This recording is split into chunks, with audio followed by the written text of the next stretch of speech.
Hi hello, Shobha here. Welcome to my channel. இந்த vlog வந்து Surat to Chennai, Chennai to Tirunelveli நாங்கள்லாம் என்னெல்லாம் பண்ணினேன் அந்த மாதிரி vlog தான் நீங்கள் பார்க்க போகிறீங்க. வாங்க வீடியோக்குள்ளே போயிடலாம். லஞ்ச் வந்து ரெடி பண்ணிட்டு தான் கிளம்புனேன். உருளைக்கிழங்கு ஃப்ரை ப்ளஸ் கொஞ்சம் மஷ்ரூம் இருந்தது, அதையும் சேர்த்து ஃப்ரை மாதிரி பண்ணிவிட்டு லெமன் ரைஸ் மட்டும் பேக் பண்ணிவிட்டு எடுத்துகிட்டு போயாச்சு. ஃப்ளைட் என்னமோ 2 o'clock தான். ஒரு ஒஸ்ட்டு ட்ராவல் எக்ஸ்பீரியன்ஸ்னு தான் சொல்லணும். அன்றைக்கி எனக்கு உடம்பு சரியில்லை, என் பையனுக்கு உடம்பு சரியில்லை. அப்படியே எப்படியா போய் சேர்ந்துடணுங்கிற மாதிரி செஞ்சுட்டு தான் கிளம்பி போனோம். ஒரு வழியாக ஏர்போர்ட்டுக்கும் ரீச் ஆகிடுச்சு. போகமா வேண்டாமாங்கிற மாதிரி ஒரு சுச்சுவேஷன் தான் அன்றைக்கி. ஃபைனலாக சரி போயிடலாம் அப்படின்னு சொல்லிட்டு தான் கிளம்பி போனோம். அங்கே போய் பார்த்தா ஃப்ளைட் வந்து 1 hour டிலேன்னு சொல்லிட்டாங்க. பயங்கர ரஷ்ஷு வேறு. பையனை வச்சுட்டு சமாளிக்கிறது ரொம்பவே கஷ்டமாக இருந்தது. ஃபைனலாக செக்இன் பண்ணி உள்ளேயும் போயாச்சு. ஃப்ளைட்டுக்குள்ளே ஏறினா 6 மணிக்கு தான் ஃப்ளைட் எடுத்தாங்க. அங்கேயும் 1 மணி நேரம் டிலே பண்ணாங்க. காரணம் எதுவுமே சொல்லலை, ஆனால் ரொம்ப டிலே ஆகிட்டே இருந்துச்சு. பையன் அழாத குறையாக தான் இருந்தான். சரி ரொம்ப நேரம் கொஞ்சம் நேரம் விளையாட்டு காட்டிகிட்டே அப்படியே உட்காந்துட்டு இருந்தோம். உங்களுக்கு பார்க்கும்போது தெரிஞ்சிருக்கும்னு நினைக்கிறேன், நல்ல பனியாக இருந்தது. உங்களுக்கு கிளைமேட் இங்கே பயங்கர ஒஸ்ட்டாக இருக்கும். ஃபைனலாக கிளம்பிடுச்சு. சன் செட்டே ஆகிற அளவுக்கு ஆகிடுச்சு பாருங்கள். கிளம்புனதுக்கப்புறம் தான் நிம்மதியாகவே இருந்தது. எப்படா கிளம்புங்கிற மாதிரி ஆயிடுச்சு. கடைசியில்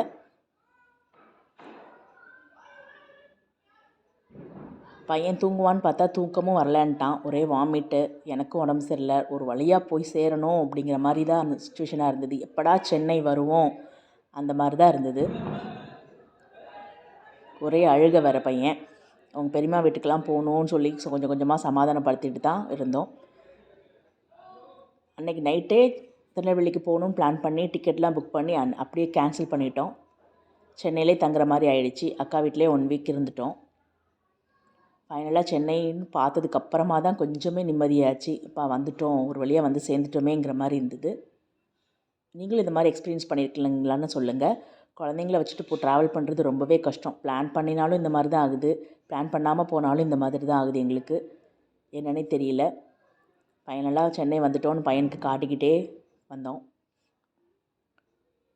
அதை விட கொடுமை என்னென்னா, லக்கேஜ் பேக்கெல்லாம் கிளம்பும்போது அதுவும் 1 hour டிலே ஆகிடுச்சு. ஒரு 20 minutesக்கு மேலேயே எங்கள் பேக் மட்டுமே வரவே இல்லை. அதுவே ரொம்ப நேரம் வெயிட் பண்ணி தான் எடுத்துகிட்டு இருந்தோம். கிளம்பிடலாமா கிளைம் பண்ணிக்கலாமான்னு நினச்சிருந்தோம். கடைசியில் வந்து சேர்ந்துருச்சு. வீட்டுக்கு வந்ததுக்கப்புறம் பையன் சூப்பராக சரியாயிட்டான். அவங்க பெரியம்மா தாத்தா அண்ணாலாம் பார்த்ததுக்கப்புறமா. இது வந்து நெக்ஸ்ட் டே மார்னிங் எடுத்தது. பெசநகர் பீச்சுக்கு தான் போயிருந்தோம். பெசநகர் சர்ச் ப்ளஸ் பீச்சுக்கெல்லாம் பார்த்துட்டு கொஞ்சம் நேரம் ரிலாக்ஸ் பண்ணியிருந்தோம். அப்படியே ஹாஸ்பிட்டலுக்கும் போயிட்டு பையனை காட்டிட்டு செக் பண்ணிலாம் வந்துட்டோம். அக்கா வீட்டில் இருந்த ஒவ்வொரு நாளுமே எனக்கு செம சூப்பராக போச்சு. கிச்சன் பக்கமே போல் வெரைட்டியாக சூப்பராக சுட சுட என் கையில் கொண்டு வந்து கொடுத்தா எல்லா டிஷ்ஷும். அக்காவோட ஃபேவரட் ரெசிபி வந்து பிரியாணி. அல்டிமேட்டாக செஞ்சு கொடுத்துருந்தா. நியூ இயரையும் நான் அக்கா வீட்டிலே தான் செலிப்ரேட் பண்ணிவிட்டு அன்றைக்கி நெக்ஸ்ட் டே வந்து நான் திருநெல்வேலி கிளம்பிட்டேன். அங்கே ஒரு 4 நாள் ஸ்பெண்ட் பண்ணோம். திருநெல்வேலிக்கு வந்து புளியம்பட்டி கோயிலுக்கு போகலான்னு சொல்லிட்டு தான் கிளம்பி போயிட்டுருந்தோம். அன்றைக்கி வேளாங்கண்ணி போய் தான் பையனுக்கு மொட்டை போடணும்னு நினச்சிருந்தோம். கடைசியில் பண்ண முடியல. சரி பக்கத்தில் புளியம்பட்டி சர்ச் இருக்கே, அங்கேயே போயிடலான்னு சொல்லிட்டு தான் அன்றைக்கி கிளம்பி போனோம். அன்றைக்கி என் ஹஸ்பண்டோட அப்பா அவங்களோட பர்த்டே வேறு.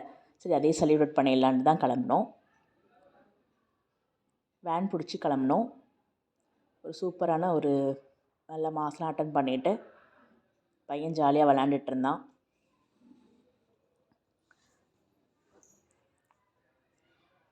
பையன் சமத்தாக உட்காந்து மொட்டை போட்டுட்டு இருந்தார். அங்கே வந்து நிறைய பேர் மொட்டை போடுறதுனால ஏன் எல்லோரும் மொட்டை போடுறாங்கன்னு வேறு கேள்வி கேட்டுட்டு இருந்தான். எல்லாம் முடிச்சிட்டதுக்கப்புறமா வாசல்லே ஒரு சர்பத் கடை இருந்தது. நம்ம என்ன தான் விலை கொடுத்து அவ்வளோ ரேஞ்சில் வாங்கி சாப்பிட்டாலும் இந்த மாதிரி ஒரு சர்பத்துக்கு இணையாக ஆகாது. திருநெல்வேலி பக்கம்லாம் செம மழைன்னு கேள்விப்பட்டிருப்பீங்க.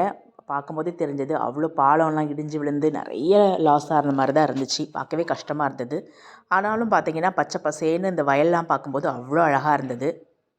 சுத்தமான காற்றோட அவ்வளோ கண் கெட்டுற தூரம் வரைக்கும் அந்த வயல்வெளியை பார்க்கும்போது சூப்பராக இருந்தது. இந்த ரெசிபியெல்லாம் நான் எங்கள் மாமனார் வீட்டில் இருக்கும்போது அங்கே செஞ்சது. சும்மா கிளிப்பிங் ஆட் பண்ணியிருக்கேன். எனக்கு பெருசாக அன்றைக்கி அந்த டைமில் எனக்கு வீடியோ எடுக்கணும்னு தோணலை. வந்ததே 4 நாளுக்கு, சரி எல்லாம் கேமரா தூக்கிட்டு அலையக்கூடாதுன்னு சொல்லிட்டு எதுவுமே பண்ணிக்கல. ஆட்டுக்கால் பாயா தான் அன்றைக்கி ரெடி பண்ணியிருந்தேன். இது வந்து என் ஹஸ்பண்ட் ரெடி பண்ண பீஃப் சுக்கா, என்னோடய ஃபேவரேட்னே சொல்லலாம். நான் ஊருக்கு போனாலே இதெல்லாம் சாப்பிட்ணும் அப்படின்னு ஒரு லிஸ்ட்டே வச்சுருப்பேன். அதெல்லாம் ஹஸ்பண்ட் வாங்கி கொடுப்பாங்க. ப்ளஸ் அவங்க செஞ்சும் கொடுப்பாங்க. நெத்திலி மீன் ஃப்ரை, இதுவும் என்னோடய ஃபேவரெட்டு.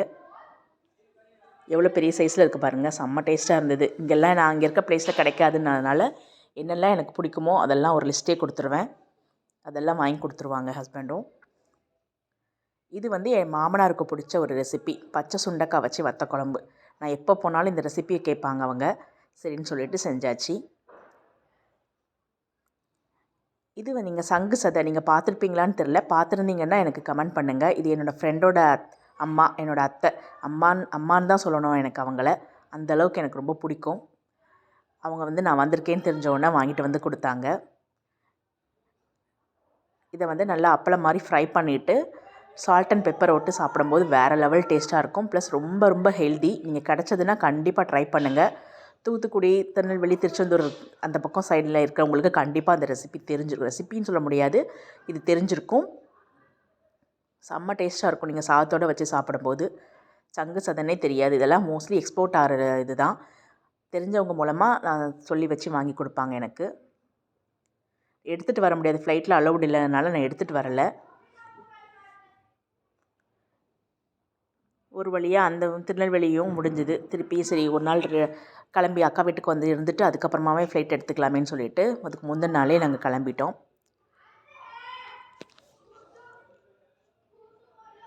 அங்கேருந்து வரதுக்கும் மனசே இல்லை. அக்கா வீட்டுக்கு வந்தோடனே இதுவும் என்னோடய ரொம்ப நாளாக சாப்பிட்ணுன்னு ஆசைப்பட்ட ஒரு ரெசிபி, மட்டன் மந்தி. சரி ஹஸ்பண்ட் வாங்கிட்டு வந்திருந்தாங்க. வேறு லெவல் டேஸ்ட்டுங்க. சூப்பர்னா சூப்பர், அப்படி தான் சொல்லணும். எனக்கு இப்போ வரைக்கும் அந்த நாக்கிலே நிற்குது. நெக்ஸ்ட் டைம் போனால் கூட எனக்கு வாங்கி கொடுங்கப்பான்னு சொல்லியிருக்கேன். அந்தளவுக்கு டேஸ்ட்டு. சென்னையில் இருக்கீங்கன்னா இந்த அரபிக் மந்தி கண்டிப்பாக ட்ரை பண்ணி பாருங்கள். கண்டிப்பாக பிடிக்கும். குழந்தைங்களுக்கு கூட பிடிக்கும். மைல்டான ஃப்ளேவராக இருந்தது. இதையும் ஒரு சூப்பராக ஒரு சாப்பாடை சாப்பிட்டுட்டு நெக்ஸ்ட் டே வந்து நாங்கள் கிளம்பிட்டோம் சூரத்துக்கு. நல்லா சாப்பிட்டதுக்கப்புறமா சில்லுன்னு ஒரு ஃபலூடா வேறு. த பெஸ்ட்டு சவர்மான்னு தான் சொல்லணும். குழந்தைங்களுக்காக ஆர்டர் பண்ணியிருந்தோம். செம்ம ஜூஸியாக நிறைய மீட் வச்சுருந்தாங்க. நம்ம ஊரில் சாப்பிட்ற சவர்மாலாம் என்ன சவர்மாங்கிற மாதிரி தான் இருந்தது எனக்கு. நெக்ஸ்ட் டே மார்னிங்கே கிளம்பிட்டோம்.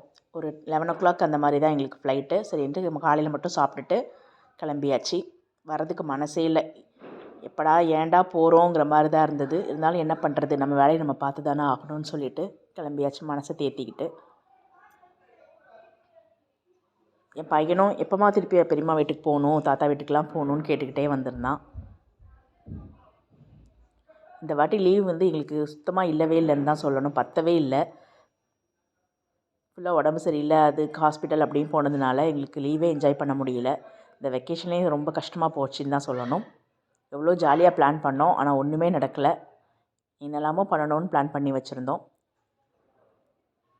ஏர்போர்ட்டுக்குள்ளே வந்தாச்சு. பையன் ஜாலியாக விளையாட ஆரம்பிச்சிட்டான். அக்கா வந்து மத்தியானத்துக்கு ப்ரான் பிரியாணி செஞ்சு கொடுத்துருந்தா. நல்லா அதையும் சாப்பிட்டாச்சு. என் பையனுக்கு நான் பண்ணுறத விட எங்கள் அக்கா பண்ணுற ரெசிபின்னா அவ்வளோ பிடிக்கும். இப்போ வரைக்கும் நான் வீட்டுக்கு வந்ததுக்கப்புறமும் ஒவ்வொரு ரெசிப்பியும் பெரியம்மா கிட்ட கேட்டு தான் செஞ்சேன்னு சொல்லி சொல்லி ஏமாற்றி தான் அவனுக்கு நான் சாப்பாடு ஊட்டிக்கிட்டு இருக்கேன். ஃபைனலாக ஏர்போர்ட்டுக்குள்ளேயும் வந்தாச்சு, ரன்வேக்குள்ளேயும்.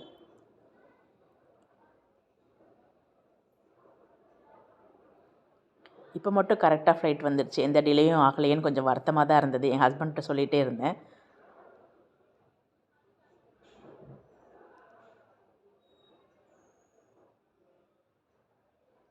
நெக்ஸ்ட் டே வெக்கேஷன் எப்பப்பான்னு கேட்டுக்கிட்டே தான் வந்துட்டுருந்தோம். ஹஸ்பண்டும் நானும் கொஞ்ச நேரம் அமைதியாகவே ஆகிட்டோம். என்னடா இது அப்படின்னு சொல்லிட்டு. ஆனால் குழந்தைக்கு எதுவுமே தெரியல. அவன் ஜாலியாக கிளம்பிட்டான். அவனை பொறுத்த வரைக்கும் ட்ராவல் தானே. உங்களுக்கு இந்த மாதிரி எக்ஸ்பீரியன்ஸ் இருந்தால் கமெண்ட் பாக்ஸில் கமெண்ட் பண்ணுங்கள்.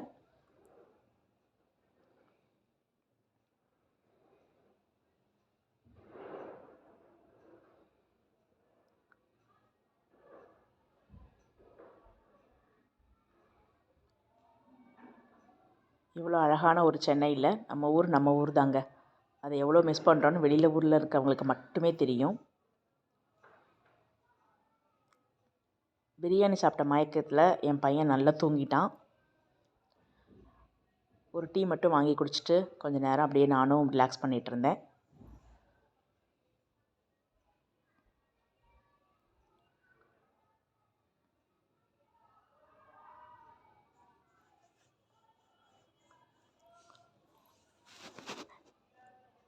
இன்னும் வீக்கெண்டுக்கு என்னெல்லாம் பண்ணணும், நெக்ஸ்ட் பிளான் எல்லாம் பண்ணிகிட்டு இருந்தேன். கண்ணு முழிச்சு பார்க்கும்போது பார்த்திங்கன்னா சூரத்தும் வந்துடுச்சு.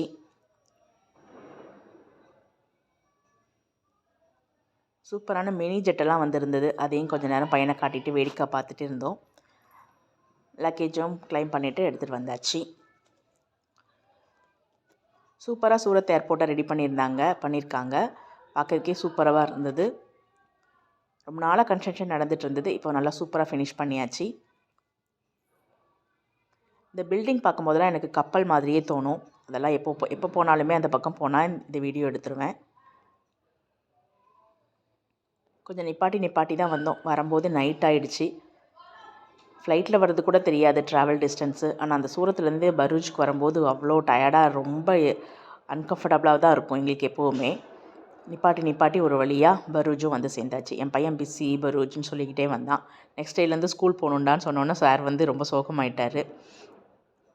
இந்த விலாக் உங்களுக்கு பிடிச்சிருக்கோன்னு நம்புகிறேன். பிடிச்சிருந்தா லைக் பண்ணுங்கள், ஷேர் பண்ணுங்கள், கமெண்ட் பண்ணுங்கள். இது மாதிரி இன்னொரு விலாகில் பார்க்கலாம்.